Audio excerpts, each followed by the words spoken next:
नमस्कार, खास खबर देख रहे हैं आप और मैं हूं आपके साथ गौरव राजवेंद्र। खास खबर में आज हम बात करेंगे हरियाणा प्रदेश के भीतर हो रही राजनीति की सरगर्मियों को लेकर। जिस तरीके से हरियाणा में कांग्रेस अपने संगठन को मजबूत करने की दिशा में लगातार कदम बढ़ाती हुई नजर आ रही है और इस संगठन को मजबूत करते हुए संगठन सृजन अभियान कांग्रेस ने चला रखा है और ऐसे में कहीं न कहीं ऑब्जर्वर और पर्यवेक्षक लगातार जो मीटिंग्स जिन्होंने ली थी और उस मीटिंग को लेकर जिस तरीके से उन्होंने नामों को लेकर सिलसिलेवार तरीके से अपनी रिपोर्ट तैयार की और रिपोर्ट तैयार करने के बाद में बीते दिनों दिल्ली के अंदर जो है हुई बैठक में ये जो ऑब्जर्वर और पर्यवेक्षकों ने जो बैठक की है उसका जो रिपोर्ट है कहीं ना कहीं कह सकते हैं आप जो है होमवर्क जो पर्यवेक्षक ऑब्जर्वर्स जो हरियाणा के भीतर से करके लेकर आए हैं उसको कहीं ना कहीं हाईकमान आला कमान के सामने प्रस्तुत किया और ऐसे में कहीं ना कहीं अब इसमें आने वाले समय में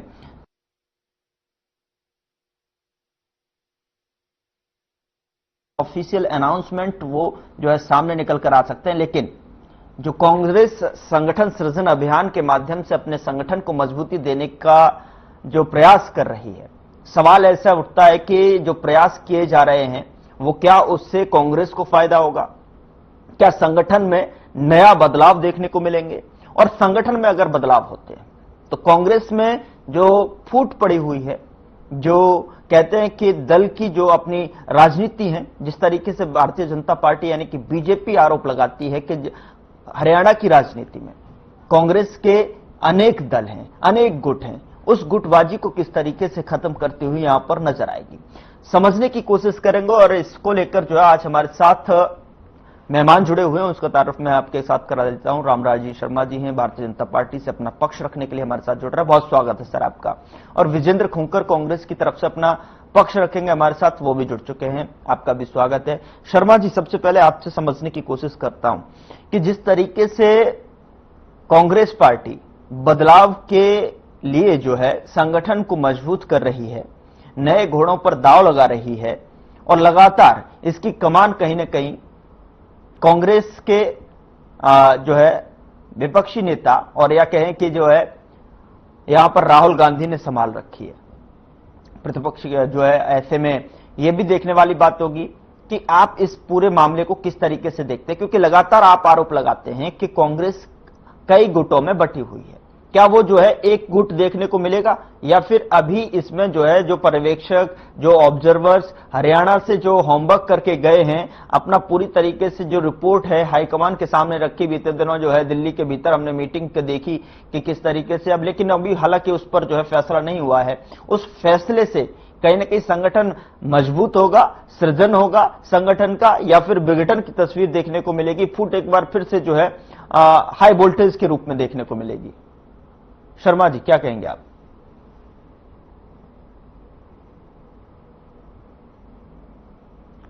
शर्मा जी, मेरी आवाज मिल रही है आपको? शर्मा जी, आवाज मिल पा रही है मेरी आपको? लगता है शर्मा जी तक जो है मेरी आवाज नहीं पहुंच पा रही है। एक बार फिर से जो है मैं आवाज को दुरुस्त कराकर लौटूंगा। विजेंद्र जी, मेरी आवाज सुन पा रहे हैं आप? जी गौरव जी, नमस्कार। नमस्कार। मैं आपसे जानना चाहता हूं कि जो है कांग्रेस संगठन सृजन अभियान के माध्यम से मजबूती देने का काम कर रही है, तो उस पर जो है अभी फैसला कब तक जो है संभव देखने को मिल रहा है? अनुमानित अगर देखा जाए, इसके आंकड़े अगर लगाए जाए, तो कब तक जो है इसमें नया बदलाव कांग्रेस पार्टी में संगठन सृजन अभियान के माध्यम से जान फूंकते हुए बदलाव देखने को मिल सकते हैं? जी गौरव जी, पहले तो आपको सभी दर्शकों को मेरी नमस्कार और भाई रामराज शर्मा जी को भी नमस्कार। गौरव जी, मैं बता दूं, कांग्रेस पार्टी अपने संगठन पर तो ध्यान दे ही रही है, साथ ही साथ प्रदेश की जनता और देश की जनता पर भी ध्यान केंद्रित है कांग्रेस पार्टी का। राहुल गांधी जी को देख लो, चाहे कांग्रेस पार्टी के हरियाणा की बात करूं तो मैं हरियाणा में आप देख लो, हमारी कांग्रेस पार्टी का हमने जो युवा का है पूरे प्रदेश में जो युवा के जिला अध्यक्ष हैं, हल्का अध्यक्ष हैं, वो हमने नियुक्त कर दिए गए हैं और हमारा हर युवा का जिला अध्यक्ष आज युवाओं की आवाज उठाने के लिए, प्रदेश की जनता की आवाज उठाने के लिए दिन प्रतिदिन डीसी कार्यालय में जाकर उनकी आवाज उठा रहा है, ज्ञापन सौंप रहा है।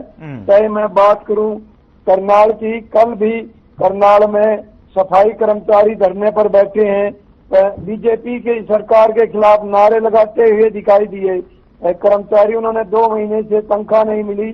चाहे मैं बता दूं युवाओं के रोजगार की, अभी की मैं बता दूं, मेरे पास कल शाम को मेरे मित्र का फोन आया, उसकी सिस्टर का एग्जाम है 26 तारीख, 27 तारीख का सीईटी का एग्जाम है।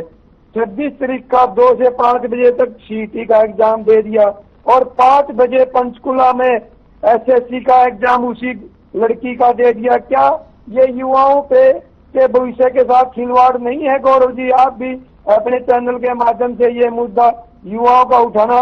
क्या वो लड़की 5 बजे पेपर खत्म होएगा सीईटी का करनाल में और 5 बजे शुरू होएगा, 5:30 बजे वो पंचकुला में, वो कैसे एग्जाम दे पाएगी वो लड़की? ऐसा एक लड़की नहीं, बहुत से युवाओं के साथ उनके भविष्य के साथ खिलवाड़ किया जा रहा है। ये सरकार फेल सरकार है। यहाँ के शिक्षा मंत्री कहते हैं कि हिंदी, मेरे को अंग्रेजी आती नहीं हुई, हिंदी में काम करो। जो कि आज टेक्नोलॉजी है, पूरे वर्ल्ड में अंग्रेजी के बगैर काम चलता नहीं, हिंदी के बगैर चल जाएगा लेकिन अंग्रेजी के बगैर नहीं। और यहाँ के शिक्षा मंत्री, मैं पहले भी शिक्षा मंत्री कृष्णपाल जी थे यहाँ पे, उन्होंने भी मैंने देखा विधानसभा में 1,60,000 पर जो मैं आऊंगा, लेकिन विजेंद्र जी वो ठीक है, आप जो मुद्दे उठा रहे हैं वो ठीक है, अच्छी बात है कि विपक्ष अपना जो काम जो है मुद्दे उठाने का ही काम करता है, लेकिन प्रदेश के भीतर के जो मुद्दे हैं कहीं ना कहीं अगर इसको अच्छी तरीके से आवाज दी जाती है तो जहां पर आवाज उठानी चाहिए वहां पर उसके लिए आवाज उठाने के लिए आपका विपक्ष का नेता अभी तक एलओपी पर फैसला नहीं हुआ, संगठन सृजन अभियान अभी जो है चल रहा है। अब ऐसे में जो है आप मानसून सत्र जो है नजदीक है ना, इस बार जो है आपका सारथी नहीं चुन पा रहे हैं अभी तक, आप जो है कांग्रेस में नई जान फूंकने में लगे हुए हैं और उस पर भी जो है फैसला असमंजस की स्थिति में है। किस तरीके से जो है इसमें समार की जाए, इसको सही तरीके से इस पर जो है कहीं ना कहीं एक जनता के लिए पॉजिटिव वे में इसका जो संदेश है, मैसेज है, वो कन्वे किया जाए। इसको एक छोटी सी प्रतिक्रिया दे दीजिए आप, क्योंकि देखिए मुद्दों पर मैं बात करूंगा अभी, चूंकि जो हमारे साथ शर्मा जी भी हैं हमारे साथ जुड़े हुए। विजेंद्र जी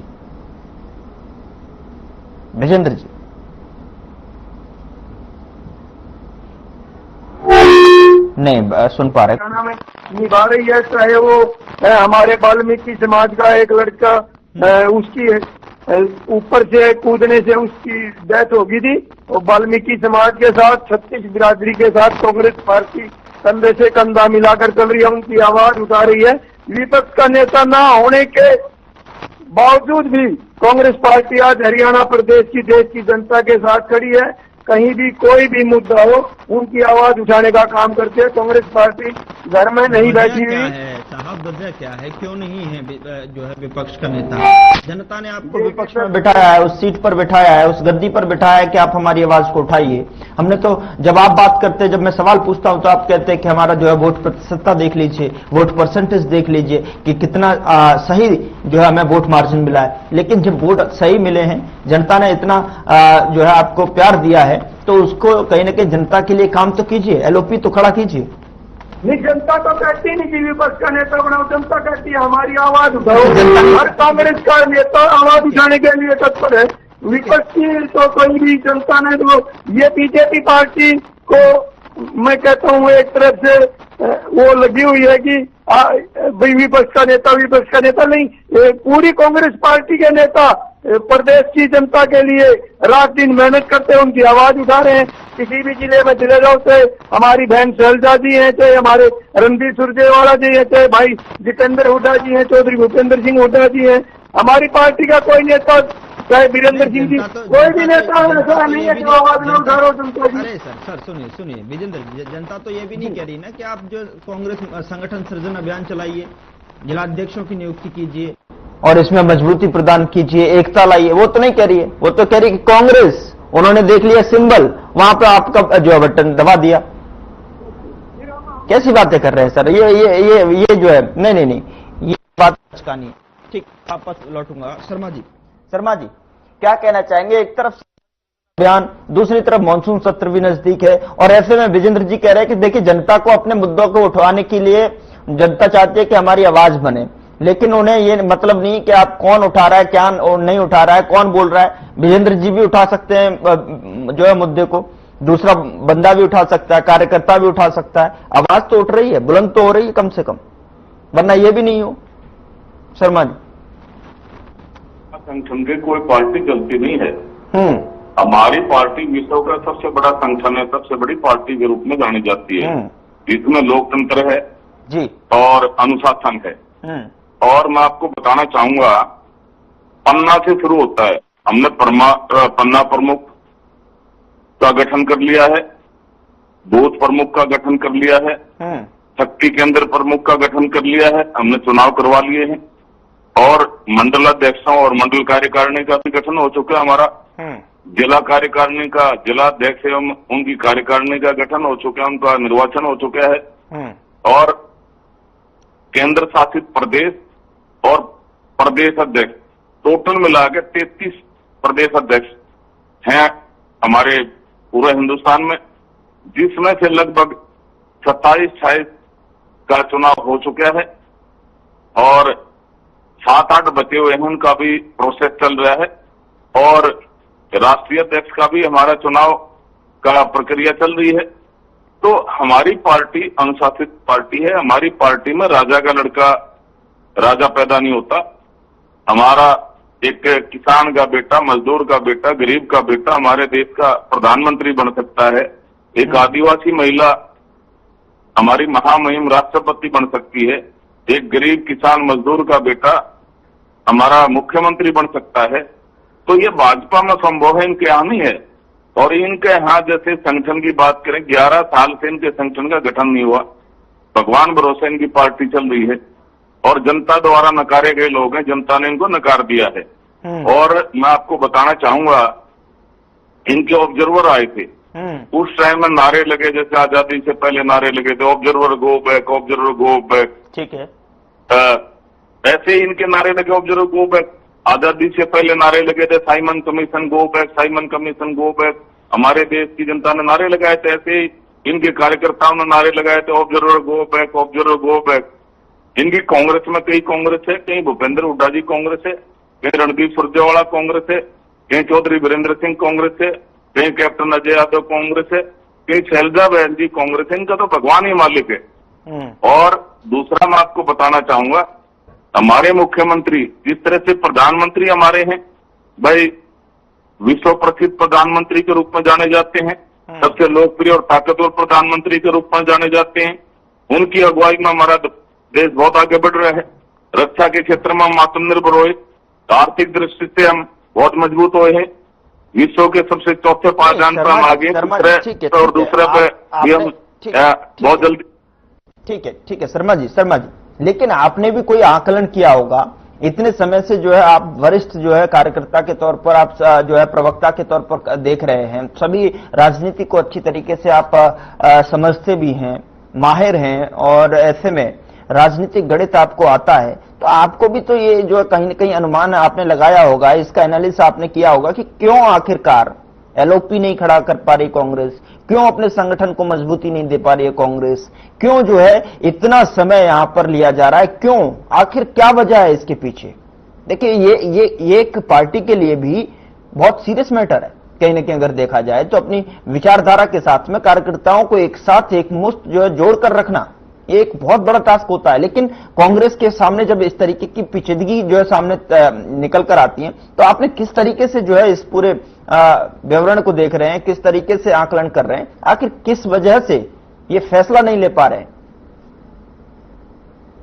मेरे से पूछ रहे हैं आप? हाँ, मैं आप ही से पूछ रहा हूँ। आपने मैं आपको आपकी बात का जवाब दे देता हूँ। इनके यहाँ मैंने बताया ना, कई कांग्रेस हैं, बिल्कुल। और राहुल गांधी जी को इन्होंने बुलाया जब इनकी संगठन की बैठक थी चंडीगढ़ में, वो इसलिए बुलाया था, नहीं तो आपस में लठ बाज जाता। और लठ बजने से रोकने के लिए तो इन्होंने राहुल गांधी को बुलाया। भाई उसके सामने ऐसा नहीं होगा, आंखों की शर्म करेंगे, और उसके बाद में राहुल गांधी चले जाएंगे विदेश में छुट्टियां मनाने, तो इनका फिर लठ बज जाएगा। और जब तक इनकी लिस्ट नहीं आ जाती, मेरे को नहीं लगता कि इनका संगठन तैयार हो जाएगा। जब तक इनका संगठन तैयार हो जाएगा, थोड़ा बहुत अब तो अनाप शनाप आरोप लगा रहे हैं, फिर सरेआम इनका लठ बजेगा। भाई इस गुट का बन गया, उठा गुट का बन गया, रणदीप का नहीं बना, शैलजा बहन का नहीं बना, कैप्टन अजय यादव का नहीं बना, चौधरी वीरेंद्र सिंह का नहीं बना, और ज्यादा लड़ाई तेज होगी। और मैं आपको बताना चाहूंगा, देवतुल्य जनता जनार्दन का आशीर्वाद हमारे साथ है।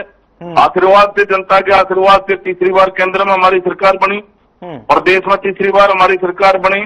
आदरणीय नायब सिंह सैनी जी की अध्यक्षता में हमने चुनाव लड़ा था, स्पष्ट बहुमत आया, 48 सीटें हम जीते। और जिस तरह से दूसरी बार वो मुख्यमंत्री बने, जनता के आशीर्वाद से बने, ऐसे ही हम जनता की सेवा करते रहेंगे। जनता हमारे को आशीर्वाद देती रहेगी। आने वाले 30-40 साल तक हमारी सरकार ऐसे ही चलती रहेगी। विकसित भारत का माननीय मोदी जी ने सपना देखा है, वो भारत को विकसित राष्ट्र बनाना चाहते हैं। उसको साकार करने में माननीय मुख्यमंत्री जी बहुत अग्रसर हैं। और जिस तरह से उनकी अगुवाई में हरियाणा आगे बढ़ रहा है, इंडस्ट्रियल ग्रोथ हुई है, तो बुनियादी ढांचा मजबूत हुआ है, मातृ शक्ति का आशीर्वाद हमारे को मिला है, युवा शक्ति हमारे साथ है, किसान भाई हमारे साथ हैं, सत्ती बरादरी हमारे साथ है। और मैं आपको बताना चाहूंगा, इन्होंने युवाओं की बात करी है, युवाओं के रोजगार की। बहुत अच्छा इन्होंने बात की है, मैं इनकी बात का जवाब देता हूं। इनके टाइम में भर्तियां कैसे होती थी? परिवारवाद, क्षेत्रवाद, भाई भतीजावाद, जातिवाद। आदरणीय मनोहर लाल जी उस टाइम में मुख्यमंत्री थे, जो अब केंद्रीय मंत्री हैं। उन्होंने कहा कि पूरा हरियाणा मेरा परिवार है, पूरे हरियाणा के बच्चे मेरे परिवार के बच्चे हैं और मैं किसी का हक नहीं मारूंगा। मैं मेरिट के आधार पर बिना खर्ची बिना पर्ची के नौकरियां दूंगा। उन्होंने दिया, उनका फॉलोअप डॉक्टर नायब सिंह सैनी जी हमारे मुख्यमंत्री जी कर रहे हैं। और आज किसान का बेटा, मजदूर का बेटा, गरीब का बेटा, जिसकी 3 पीढ़ी खाली चली गई, को चपरासी नहीं लगा था, जिसके पास में जींद तक का भाड़ा नहीं, आज क्लास 1 अफसर लग रहा है, गस्टेड अफसर लग रहा है। ये अपने आप में गौरव की बात है। ये डॉक्टर नायब सिंह सैनी की सरकार लगा रही है, ये हमारी सरकार लगा रही है। और जिस तरह से मुख्यमंत्री जी 24 घंटे जनता की सेवा में समर्पित रहते हैं, जन जन के चेते हैं, युवाओं के हृदय सम्राट है, प्रेरणा स्रोत है। और सब आशीर्वाद, सभी बरादरियों का आशीर्वाद उनको मिल रहा है। जी विजेंद्र जी, मेरी आवाज सुन पा रहे हैं? हाँ गौरव जी बोलिए। गौरव जी, आपने सुना शर्मा जी ने किस तरीके से बताया कि देखिए जो है फैसला इसलिए नहीं हो पा रहा है, फैसले में देरी इसलिए हो रही है क्योंकि देखिए अभी तो जो है ऑब्जर्वर के सामने फजीहत हुई थी, वहां पर नारे लगाए गए थे कार्यकर्ताओं के द्वारा। कार्यकर्ता अपने अपने नेता को लेकर जो जैसे चाहते हैं, जिसकी तरफ से आते हैं उनको लेकर चाहते थे। अब वहां पर जब ऐसी स्थिति बनेगी तो लठमारी और ज्यादा तेज होगी, उसको लेकर कहीं ना कहीं जो है फैसले में देरी हो रही है। तो ऐसे में गुट भी, आपके यहाँ पर गुट का भी इन्होंने जो है जिक्र किया, शर्मा जी ने भी। वीरेंद्र जी क्या कहना चाहेंगे? अभी तो वो कह रहे हैं कि देखिए आने वाले 30-35 साल तो हमारी पार्टी जो है कहीं नहीं जा रही।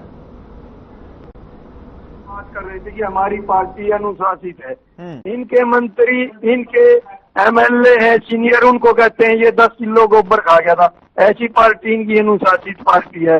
फिर इनके नेता सरेआम जीटी रोड पे एक बेटी की इज्जत तार तार कर रहे हैं। ये इनकी अनुशासित पार्टी के बता रहा हूँ मैं कारण में, जो ये कह रहे ना हमारी पार्टी अनुशासित पार्टी है। ये जीटी रोड पे भी इनके नेता नहीं भगतते। इनकी पार्टी की महिला अपने एक नाबालिग बेटी को भी ऐसी उसमें धकेल देती है कि इतने कारण में इनकी अनुशासित पार्टी के बता रहा हूँ मैं। ये विधानसभा में पहला मामला ये जो इनके मंत्री ने एक सीनियर विधायक को कहा कि आप 10 किलो गोबर खा गए। ये अनुशासित पार्टी की बातें करते हैं, इनको शर्म आनी चाहिए ऐसी बातें करते हुए। और बात करते हैं हम बाहर के युवाओं, हरियाणा के युवाओं का नौकरी का हक मारा जा रहा है। चौकीदार, इनका जो चौकीदार है ना, प्रधानमंत्री जी इनके चौकीदार है, वो हरियाणा के युवाओं के चौकीदार लगा रहे हैं। कोई भी जो अच्छी पोस्ट आती है वो बाहर के युवाओं को नौकरी मिलती है अच्छी पोस्ट की। ये कहते हैं ये गरीब का बेटा।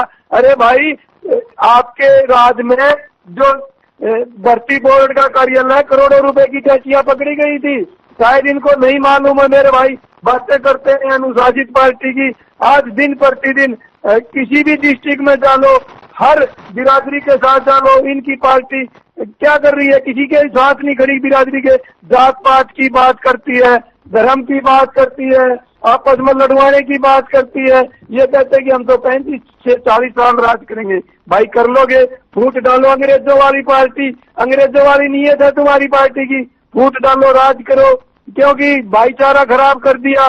35-1 की बिरादरी का नारा यहाँ हरियाणा में लगवा दिया, यहाँ हिंदू मुस्लिम का नारा पूरे देश में इन्होंने लगवा दिया। भाई जात पात पे धर्म की बात करके तो 100 साल राज कर लेंगे, अंग्रेज करके ये कर लेंगे।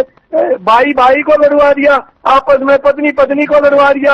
एक ये कानून लेके आए थे। सुने, बैक टू द पॉइंट अगर मैं बात करूं तो संगठन पर भी बोल लीजिए थोड़ा बहुत, अपने कांग्रेस पार्टी पर भी बोल लीजिए। जब मुद्दा आपकी पार्टी का रखा है तो आप जो है बीजेपी की बात कर रहे हैं, तो ये तो बेगानी शादी में कांग्रेस पार्टी जनता के मुद्दे उठाती है, अपने मुद्दे नहीं उठाती। कांग्रेस पार्टी हर समय जनता के मुद्दों के लिए तैयार रहती है। लेकिन ऐसा नहीं विजेंद्र जी। अब जब देखिए आपकी पार्टी की बात हो रही है, आपकी पार्टी के हम चर्चा कर रहे हैं, तो उस पर आप क्यों ऐतराज कर रहे हैं, आप क्यों गुरेज कर रहे हैं, उस पर बोलने से क्यों बच रहे हैं, मुझे समझ में नहीं आ रहा। अब प्रवक्ता कांग्रेस के हैं, भारतीय जनता पार्टी की बात कर रहे हैं। विजेंद्र जी थोड़ी सी अपनी भी बात कर लीजिए। विजेंद्र जी संगठन पर बात करते हैं, बताइए जरा कि आपको लग रहा है कि मानसून सत्र से पहले जो है आपका एलओपी होगा, संगठन मजबूत होगा, उस पर ऑफिशियल अनाउंसमेंट होगा? विजेंद्र जी छोटी सी प्रतिक्रिया। मैंने पहले भी कहा था, ये हमारे सीरियस नेतृत्व का काम है, ये विजेंद्र खोखर का काम नहीं है। ये हमारे सीरियस नेतृत्व जब भी बनाएगी उसका सम्मान है। कोई भी जिलाध्यक्ष बनेगा किसी भी डिस्ट्रिक्ट में, सबका सम्मान करेंगे, सभी का आदर सम्मान करेंगे। लेकिन हमारे लिए सबसे पहले संगठन जरूरी नहीं, हमारे अपनी जनता की आवाज उठानी जरूरी है। गौरव जी मैं बार बार यही कहता हूँ, जनता ही सब कुछ हमारे लिए। पार्टी के जो है बिहाफ पे ही बात कर रहे हैं। आपको इतना तो पता होगा कि हाँ देखिए आशंका है या फिर अनुमान ये है कि इस बार मानसून सत्र से पहले एलओपी होगा, मानसून सत्र में जो है आपको एलओपी देखने को मिलेगा, संगठन के जो है ऑफिशियल अनाउंसमेंट होता दिखेगा। कार्रवाई से चल रही है। हाँ। लेकिन बीजेपी पार्टी वालों को तो ये है भाई अपने मित्रों का विकास करना। अडानी अंबानी की पार्टी है ये, एक बीजेपी की नहीं है, आरएसएस की पार्टी है। इनकी सोच हमेशा से अंग्रेजों वाली रही है। गौरव जी फूट डालो, राज करो, अनुशासित की बात करेंगे, मेरी एक की भी बात का जवाब नहीं दे पाएंगे। रामराज शर्मा जी जो मैंने बात बताई कि इनका अनुशासित पार्टी ये है, ये चलते रोड पे वीडियो आती है इनकी। आज भी इनका प्रदेश अध्यक्ष, आपने शायद पता होगा, दोबारा से चार्जशीट होगी है प्रदेश आपने बदल रखा है साहब। रामराज शर्मा जी आप बताएं, आप भी बोलना चाह रहे थे कुछ जो है, मुझे ये समझ में नहीं आ रहा है कि विजेंद्र जी बात करते हैं मैं कि जो है कांग्रेस प्रवक्ता, देखिए लिख भी रखा है हमने तो कि विजेंद्र खोखर जी कांग्रेस की तरफ से बोलेंगे, और मैंने जो है अपने इंट्रोडक्शन में भी बात की थी कि अपनी पक्ष रखेंगे, लेकिन ये तो पक्ष आप ही का रख रहे हैं कि भारतीय जनता पार्टी ये, कि भारतीय जनता पार्टी ने ये कर दिया, भारतीय जनता पार्टी ने वो कर दिया। अरे बात कर रहे हैं कांग्रेस को लेकर, जो है मुद्दे को लेकर कांग्रेस की तरफ से जो है कहीं ना कहीं जनता में कैसा संदेश जा रहा है उसको हम जो है सही यहाँ पर रणनीति बात कर रहे हैं, उस पर चर्चा कर रहे हैं, लेकिन आपकी बात ज्यादा कर रहे हैं। क्या कहना चाहेंगे आप, क्या मान रहे हैं आप इस पर? देखो, जो विपक्ष का एमएलए भी रूलिंग पार्टी की तारीफ करने लग जाए और जनता आशीर्वाद दे रही है तो अपना अपना हमारे लिए गौरव की बात है। इनका एमएलए है सिरसा से सेतिया, वो ये कहता है, मैं भगवान की सौगंध खा के कहता हूँ इतना बढ़िया मुख्यमंत्री ना तो हरियाणा में आया है और ना आओगा। और शमशेर गोगी जी कहते हैं कि भाई मैं तो भूपेंद्र हुड्डा ने हरवाया हूँ। और वो कहते हैं, उन्हें एक पत्रकार ने पूछा उनसे कि गोगी जी आपकी सरकार तो घोटालों की सरकार थी। उन्होंने कहा अरे बगैर घोटालों की सरकार चलती है क्या? उनसे पूछा कि भाई दिल्ली के भाग्य सिक्का टूट जा, भगवान ना करे, इलेक्शन से पहले की बात है, और आपकी सरकार आ जाए क्या करोगे? भाई पहले तो अपना घर भरेंगे, फिर अपने सगे संबंधियों का घर भरेंगे, और बाहर में जाओ जनता फिर सोचता है भाई। ये इनकी मानसिकता है, इसलिए जनता ने इनको नकार दिया। जनता द्वारा नकारे गए लोग हैं और देव तुल्य जनता जनार्दन का आशीर्वाद हमारे साथ है। हम जनता को भगवान मानते हैं। माननीय मुख्यमंत्री जी आप कभी देख लेना, बुजुर्गों के चरण स्पर्श करते हैं, उनका आशीर्वाद लेते हैं, और बुजुर्गों का आशीर्वाद हमारे साथ है। अब रोजगार के मामले में आपने देख लिया, मेरिट के आधार पर बिना खर्ची बिना प्रति का रोजगार मिल रहा है। किसानों का साथ हमारे साथ है, इन्होंने किसानों की जमीन हड़प ली सस्ते भाव में, सेक्शन 4(6) का नोटिस थमाया, किसान को डराया धमकाया और सस्ते भाव में जमीन खरीद ली, महंगे भाव में बिल्डरों को बेच दी। ये इनकी सरकार थी, इसलिए जनता ने इनको नकार दिया। ठगी ठोरी में ये 5 सीटें उस टाइम में जीत गए थे। इन्होंने झूठ बोला था, संविधान बदला जा रहा है, आरक्षण खत्म किया जा रहा है, बहनों के खाते में 1 लाख आएंगे, 8,500 रुपए महीना आएंगे, खटाखट फटाफट। झूठे गारंटी कार्ड तक बहनों को बांट दिए थे। वो गारंटी कार्ड ले लेके बहनें इनके पीछे पीछे दौड़ रही थी, आगे आगे भाग रहे थे। ये लोकसभा चुनाव से पहले की बात है। उसके बाद में रिएक्शन हुआ, जनता में भारी रोष था। उस टाइम में 5 सीटें झूठ बोल के जीत गए थे। जनता में भारी रोष था, जनता ने बदले की भावना थी जनता में, क्योंकि इन्होंने झूठ बोला था। इनकी झूठ का पर्दाफाश एमएलए चुनाव में हुआ। माननीय प्रधानमंत्री जी का आशीर्वाद से, माननीय गृह मंत्री जो लोह पुरुष के नाम से जाने जाते हैं, प्रसिद्ध रणनीतिकार हैं और सरदार पटेल जी के बाद में सबसे मजबूत गृह मंत्री के रूप में जाने जाते हैं, प्रसिद्ध रणनीतिकार हैं, उनका आशीर्वाद मिला और मनोहर लाल जी की मनोहर नीतियां और माननीय मुख्यमंत्री जी का जो व्यवहार, इनकी अध्यक्षता में चुनाव लड़ा, स्पष्ट बहुमत आया और हमारी सरकार बनी तीसरी बार। ठीक है सर, बहुत बहुत शुक्रिया हमारे साथ चर्चा में शामिल होने के लिए। रामराज शर्मा जी, विजेंद्र खोखर जी, जो कि आपने बात रखी, अपनी चर्चा में जो है शामिल हुए, बहुत बहुत शुक्रिया। लेकिन देखना यह होगा कि जिस तरीके से प्रदेश भर में जो राजनीति गरमाई हुई है, कांग्रेस अपने संगठन को मजबूत करने की दिशा में लगातार कार्य कर रही है। ऑब्जर्वर्स ने जो है अपनी रिपोर्ट जो है हाईकमान के सामने रख दी है और ऐसे में उसकी बैठक भी हो गई। अब देखने वाली बात होगी हाईकमान की तरफ से किस तरीके से इस पर फाइनल मोहर लगती है, किस तरीके से फैसले पर ऑफिशियल अनाउंसमेंट यहां पर देखने को मिलता है, संगठन को किस तरीके से मजबूती मिलती नजर आती है, क्या नए बदलाव से नई जमीन जो है, खिसकी हुई जमीन जो है कांग्रेस तलाशने में कामयाब हो पाती है, जनता में पॉजिटिव जो है मैसेज कन्वे कर पाती है कि नहीं कर पाती। फिलहाल खास खबर में इतना ही, मुझे दीजिए इजाजत, नमस्कार।